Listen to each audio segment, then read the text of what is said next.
Hello दोस्तों, आप लोग कैसे हैं? उम्मीद करते हैं कि आप लोग अच्छे ही होंगे। तो चलिए आज का सेशन हम ऑब्जेक्टिव का जो कि साइंस का हम लाए हैं, जो कि आपके मोर मैट्रिक एग्जाम बोर्ड एग्जाम में बहुत ज़्यादा ऑब्जेक्टिव का बहुत ज़्यादा भूमिका होता है। तो हम इसको कैसे याद करें और कैसे इसको हम याद करने से वहाँ पे मेरा क्वेश्चन जो है बोर्ड एग्जाम में उसको हम सही सटीक बना पाएँ। तो चलिए आज का सेशन जो है मेरा ऑब्जेक्टिव का है। तो आज इस वीडियो में हम आप लोगों को इस माध्यम से बताएंगे कि ताकि आप लोगों को ये क्वेश्चन आप लोगों को याद हो जाएगा।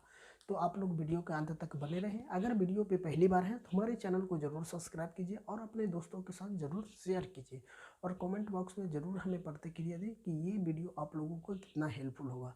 हम वही क्वेश्चन लाते हैं जो कि बोर्ड एग्जाम में पूछने का पूरा चांसेज होता है। तो आप लोग ज़रूर देखिए, पूरा थोड़ा सा वीडियो देख के स्किप करके चले मत जाइए, पूरा वीडियो अंत तक बात कीजिए ताकि आप लोगों को बहुत ज़्यादा हेल्पफुल होगा। आप लोगों का 4 ऑप्शन इसमें नहीं दिया हुआ रहता, आपको ऑप्शन के माध्यम हम डायरेक्टली आंसर बताते हैं, ठीक है, ताकि आपको बोर्ड एग्जाम में कोई दिक्कत ना हो, कोई कन्फ्यूजन ना हो कि आपको 4 ऑप्शन में कहीं ना कहीं आपको लगेगा ये आंसर होगा तो ये होगा। उसी टाइप से अगर आंसर दिया हुआ रहता है तो कहीं ना कहीं मन में दिमाग में दौड़ जाता है कि नहीं भाई, जो आंसर सही है उसको नहीं बना पा के दूसरा हम बना लेते हैं। तो आज इस वीडियो में ज़रूर देखिए पूरा। तो चलिए अब हम एक क्वेश्चन को देखते हैं। चलिए प्रथम क्वेश्चन की बात हम कर लेते हैं बच्चों। तो मेरा जो प्रथम क्वेश्चन है कह रहा है ना, क्वेश्चन प्रथम है कि निम्नलिखित में से कौन सा गैस वैश्विक ऊष्मा के लिए उत्तरदायी है। क्या कर रहा है, निम्न में कौन सी गैस है जो वैश्विक ऊष्मा के लिए उत्तरदायी है। तो हम इसको CO2 को मारते हैं। इसका ऑप्शन होता है CO2। इसका ऑप्शन क्या होगा बच्चों, CO2। चलिए अब यहाँ नेक्स्ट क्वेश्चन आ रहा है कि निम्न में से कौन सा स्वच्छ ऊर्जा है, स्वच्छ ऊर्जा का स्रोत है। तो जो प्राकृतिक गैस है, जो क्या है कि स्वच्छ ऊर्जा का स्रोत यही है जो कि प्राकृतिक गैस हमारी है। प्राकृतिक गैस क्या है, ऊर्जा का क्या है, स्वच्छ ऊर्जा का स्रोत है, जो कि कौन सी है, तो प्राकृतिक गैस को ही हम आंसर टिक ऑफ कर लेंगे। चलिए नेक्स्ट क्वेश्चन आ रहा है। नेक्स्ट की क्या है, रेड नाइट्रेट चूर्ण की एक परख नली में लेकर गर्म करने पर भूरे रंग का धुआं क्या होता है, भूरे रंग का धुआं उत्सर्जित होता है। यह धुआं क्या होता है। तो यह धुआं की बात हम कर लेते हैं बच्चों। तो इस धुआं को हम नाइट्रोजन डाइऑक्साइड बोलते हैं। क्या बोलते हैं, नाइट्रोजन डाइऑक्साइड बोलते हैं। चलिए ठीक है। अब यहाँ नेक्स्ट क्वेश्चन मेरा आ रहा है बच्चों। नेक्स्ट क्वेश्चन की बात कर लेते हैं। तो नेक्स्ट मेरा आ रहा है, निम्न में कौन अबकारक है। आपको 4 ऑप्शन दिया हुआ रहेगा वहाँ पे एग्जाम में। तो आपको निम्न में से कौन अबकारक है, तो अबकारक को हम H2O को मारेंगे, H2 को मारेंगे। क्या मारेंगे, H2 है जो अबकारक है। क्या है बच्चों, अबकारक है। चलिए जटर रस, यहाँ पे देखिए जटर रस का पीएच का मान कितना होता है। तो जटर रस का पीएच का मान 1.2 होता है, 1.2 होता है। और अम्लीय का मान होता है 7 से अधिक। क्षारीय होता है जो अम्लीय का मान होता है 7 और क्षारीय का मान होता है 7 से अधिक होता है। तो ये भी बात ध्यान में रखिएगा। अब कह रहा ना कि पित्तल किसका उदाहरण है। पित्तल, जो पित्तल का बर्तन होता है वो सब बर्तन किसका उदाहरण है, तो ये एक मिश्र धातु है। क्या है, पित्तल बनता है जो मिश्र धातु से बनता है, सिलिकॉन और नाइट्रोट को। तो हम इसको क्या ऑप्शन टिकअप करेंगे, मिश्र धातु है।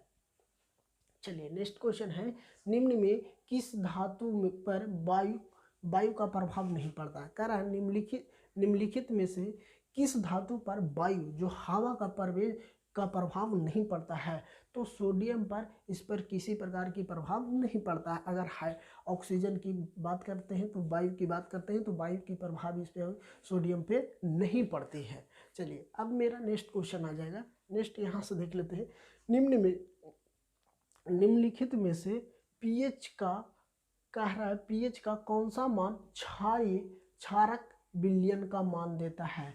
तो क्षारक विलयन का मान हम अभी बताए हैं कि जो 7 से अधिक होगा वो क्या होगा, क्षारक होगा, क्षारीय होगा। यहाँ पूछ रहा है क्या आपको क्वेश्चन में, क्षारक विलयन। तो हम क्या मार देंगे, 13 को। आपको ऑप्शन में दिया होगा 10, 11, 12, 13। तो आपको आंसर टिकअप कर लेना है 13 को, ठीक है। तो हम आंसर क्या मार लेंगे 13। अब कर रहा है ना नेक्स्ट क्वेश्चन में कि वर्ग आई के तत्व कहलाते हैं, कौन से तत्व कहलाते हैं, तो क्षारीय धातु कहलाते हैं। क्या कहलाते हैं बच्चों, क्षारीय धातु कहलाते हैं। तो इसका आंसर हम क्या कर लेंगे, क्षार धातु। चलिए अब यहाँ नेक्स्ट क्वेश्चन है कि अधातु के ऑक्साइड जल में घुलकर बनता है, मतलब कह रहा है ना अधातु को ऑक्साइड को जल में घुलाकर बनता है, तो ये क्या बनता है। तो इसका हम आंसर करेंगे बच्चों, इसका आंसर क्या हो जाएगा, अम्ल हो जाएगा। इसका आंसर क्या हो जाएगा, हमको अम्ल हो जाएगा। इसका आंसर क्या मार लेंगे, हम अम्लों को मारेंगे। तो ये जितना भी हम आप लोगों को क्वेश्चन बता रहे हैं बच्चों, वो कि आपको बोर्ड एग्जाम में बहुत ज़्यादा हेल्पफुल होगा। तो आप वीडियो के अंत तक जरूर बने रहें। अगर वीडियो पे पहली बार है तो हमारे चैनल को अभी तक सब्सक्राइब नहीं किए हैं तो सब्सक्राइब जरूर कर लीजिए, और कमेंट बॉक्स में ज़रूर हमें ये प्रतिक्रिया दें कि कौन सी वीडियो आप लोग को चाहिए। या तो मैथ से आपको मैथ से परेशानी हो रहा है, साइंस से परेशानी हो रहा है, संस्कृत से, कोई भी सब्जेक्ट का अगर आपको परेशानी हो रहा है तो ज़रूर बताइए, हम वही क्वेश्चन आप लोगों को बताएंगे जो कि एग्जाम में आएगा। चलिए अब यहाँ नेक्स्ट क्वेश्चन है, बॉक्साइट निम्नलिखित में से किस धातु का अयस्क है। तो किस धातु का अयस्क है, तो एल्युमिनियम का है। किस धातु का अयस्क है बच्चों, तो एल्युमिनियम का है। बॉक्साइट निम्नलिखित में से किस धातु का अयस्क है, तो एल्युमिनियम का है। तो इसका आंसर क्या हम मार लेंगे, एल्युमिनियम को हम टिकअप करेंगे। अब करा है ना नेक्स्ट क्वेश्चन, इथेनॉल क्या करा, इथेनॉल सोडियम की अभिक्रिया कर कौन सा गैस बनाता है। कह रहा ना इथेनॉल गैस सोडियम के साथ अगर अभिक्रिया कर लेता है तो कौन सी गैस का बनाता है, तो हम H2O गैस बनाता है। कौन सी बनाता, कौन सा गैस बनाता है बच्चों, तो H2O गैस बनाता है। कौन सा गैस बनाता है, H2O गैस बनाता है। चलिए ठीक है, H2O गैस बनाता है। अब कह रहा है ना कि सोडियम करा सोडियम जिंक कोट है ना, क्या करा सोडियम जिंक कोट का रासायनिक सूत्र क्या होता है, तो Na2ZNO2 होता है। क्या होता है बच्चों, Na2ZNO2 होता है। इसका किसका सूत्र होता है, सोडियम जिंक कोट के रासायनिक सूत्र होता है। चलिए करा अभी की अक्रिय तत्व कौन है। आपको अक्रिय तत्व की बात कर लेते हैं, तो अक्रिय तत्व में हमको होता है He, हीलियम जो होता है अक्रिय तत्व होता है। आपको 4 ऑप्शन दिया हुआ रहेगा, हाइड्रोजन हो गया, लिथियम हो गया, बोलोरियम हो गया, और आपको He दे देगा हीलियम। तो हीलियम क्या है मेरा, हीलियम एक अक्रिय गैस है। ठीक है, चलिए यहाँ का रहा नेक्स्ट क्वेश्चन में, सिरका में निम्न में कौन सा अम्ल पाया जाता है। तो कौन सा अम्ल, सिरका में, जो सिरका हम लोग खाते हैं या तो खाने के क्रम में आता है, तो सिरका में निम्नलिखित में से कौन सा अम्ल पाया जाता है। तो उसमें अम्ल होता है, तो उसमें कौन सा अम्ल होता है, एसेटिक अम्ल होता है। जो सिरका होता है उसमें एसेटिक अम्ल होता है, जिसको हम क्या बोलते हैं, सिरका बोलते हैं। चलिए अब यहाँ नेक्स्ट क्वेश्चन है कि CNG का पूरा नाम क्या है। जो कि CNG का पूरा नाम क्या है, तो अभी आप देख रहे हैं कि CNG का बहुत बड़ा महत्वपूर्ण योगदान हो रहा है। जो भी अभी गाड़ी निकल रही है तो उसमें क्या हो रहा है, CNG की, तो इसका पूरा नाम क्या होता है, तो संपीडक प्राकृतिक गैस होता है। संपीडक प्राकृतिक गैस, इससे क्या होता है, प्रदूषण नहीं फैलता है।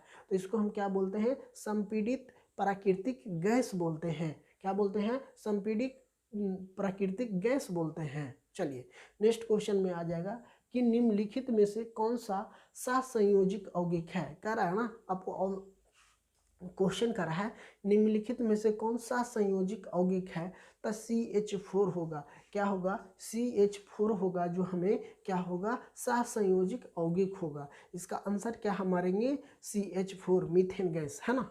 चलिए कह रहा है ना अब नेक्स्ट क्वेश्चन है कि मानव में बुद्धि एवं चतुराई का केंद्र है।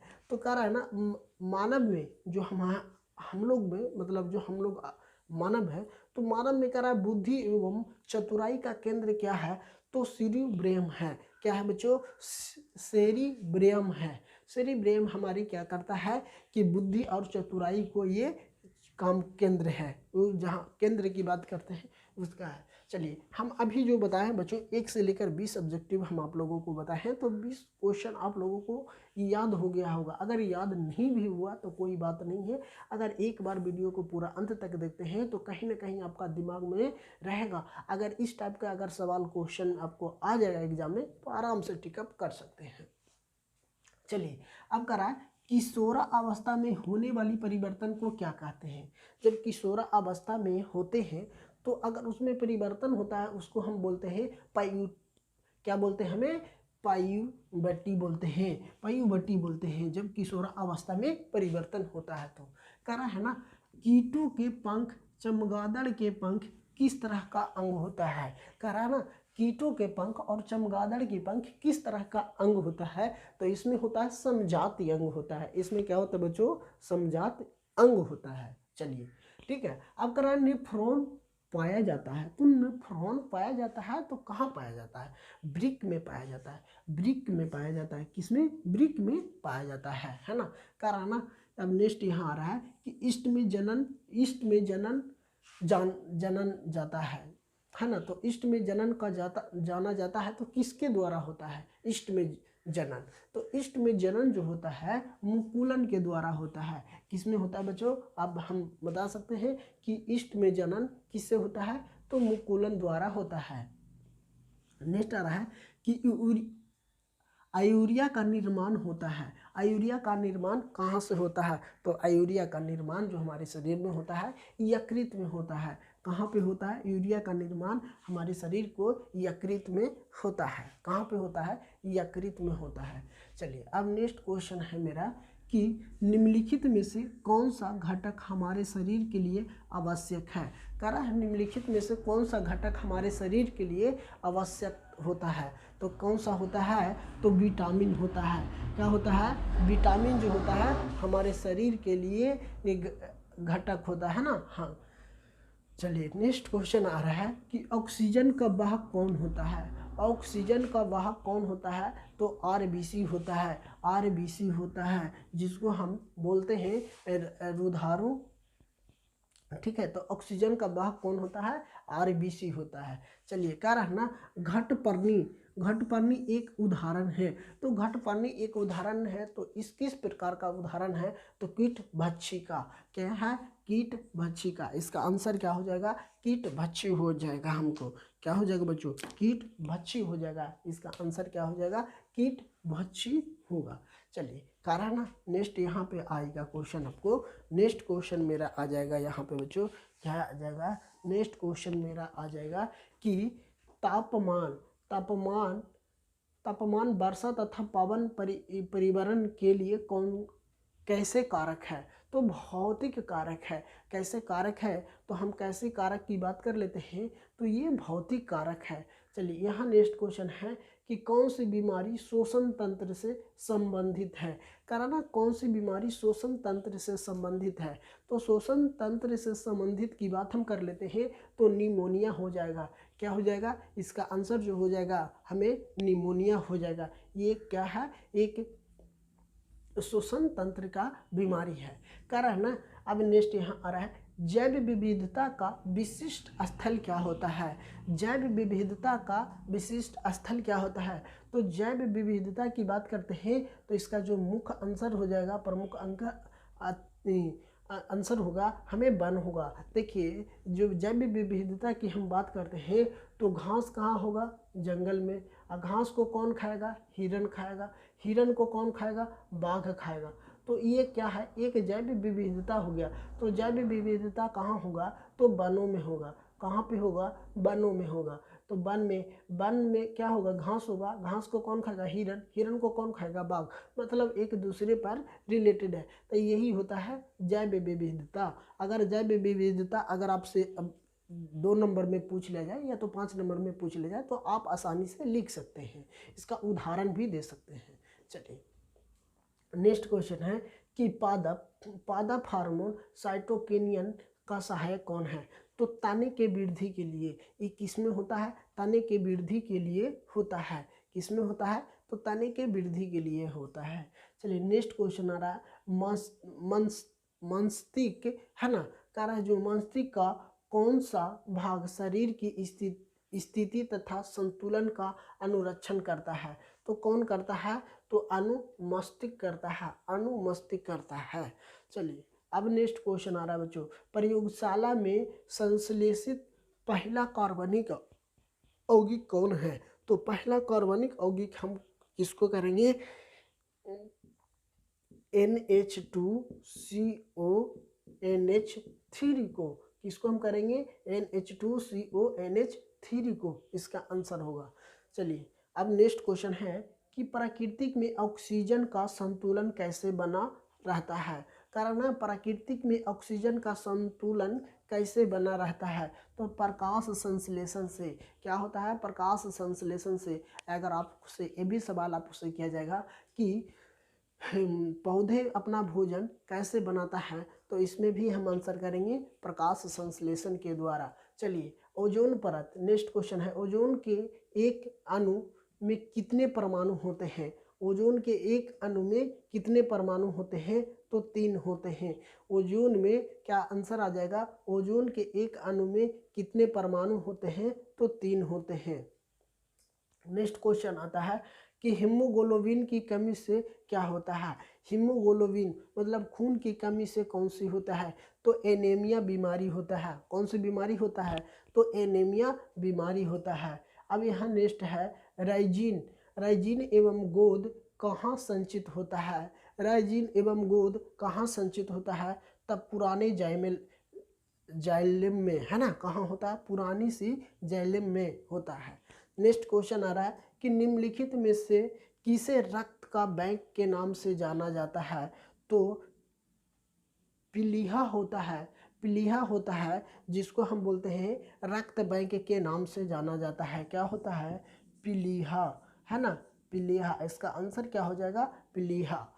चलिए अब इस वीडियो का मेरा लास्ट क्वेश्चन है बच्चों, तो लास्ट क्वेश्चन को भी हम समझते हैं कि हृदय के ब्रह्मा का सिस्टलन क्या कहलाता है? तो डायनोटोल कहलाता है, डायनोटोल कहलाता है। तो जो अभी हम ये वीडियो का सेशन जो बताएं बच्चों, आप लोगों को 1 से लेकर हम 40 सब्जेक्टिव बताए हैं। तो 40 सब्जेक्टिव अगर आपको याद हो जाता है, या तो एक से वीडियो देख लेते हैं 1 से 2 बार में, तो कहीं ना कहीं आपको याद हो जाएगा। तो अगर वीडियो को पूरा अंत तक नहीं देखें तो उम्मीद करते हैं कि आप लोग पूरा वीडियो अंत तक जरूर देखिएगा, ताकि आपको बोर्ड एग्जाम में जो भी क्वेश्चन आए आपसे छूट नहीं पाए। तो बाकी आप लोग इसको 1 से 2 बार जरूर देखिए। उम्मीद करते हैं कि आप लोगों को ये वीडियो पसंद आया होगा। तो थैंक यू दोस्तों, फिर मिलते हैं आप लोग के बीच नए कक्षा में।